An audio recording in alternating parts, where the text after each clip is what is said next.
السلام عليكم. كنرحبوا بجريده ديال السي فوت هنا في ملعب سيدي بالخير. بدايه كنشكر الفريق ديال الرحمه وكذلك فريق نجاح سوس على هذا البلاطو اللي قدموا من كره القدم النسويه والروح الرياضيه، ونتمنوا كذلك فريق الرحمه مستقبل زاهر ونتائج ايجابيه.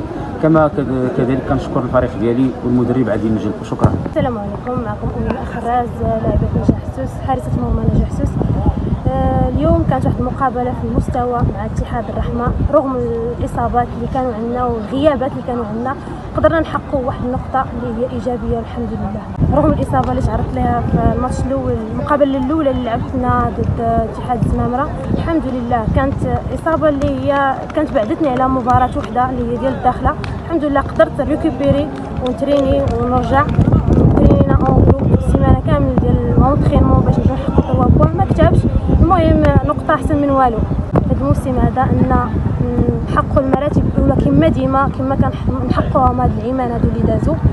كما العام اللي فات كنا حققنا المرتبه الخامسه، وهذا العام اللي مالا كاع نتقاتلوا نطلعوا ان شاء الله للبريمير ديفيزيون اللي مالا. السلام عليكم، معكم نور سعيد اداري ديال فريق اتحاد الرحمه. الحمد لله المقابله سالت بتعادل 1-1. حكمه كتضيع لك مجهود، حكمات الوسط كتضيع لك مجهود ديال اسبوع ديال التماره ديال لونطرينمون في اجواء مزيانه. كتجي حكمه بحال هكا كدقدق كتضيع لك 2 بوان، ما كتعرفش علاش. ملي كتقول ليها شي حوايج كتقول لك لا دير بيا كتب بيا. حنا ان شاء الله غنلبيو لها الرغبه ديالها وغنكتبوا بها كيف بغات، وهي بوحدها. حكمات ديال الشرط كانوا في المستوى. واش نقول لك، هذا الشيء خصو اعاده النظر، وخص اللجنه ديال التحكيم وهذا الشيء يديروا مراقبين اللي يراقبوا بحال هاد الشباب اللي كيحطوهم كيدققوا في راقي بحال هكا. شكرا.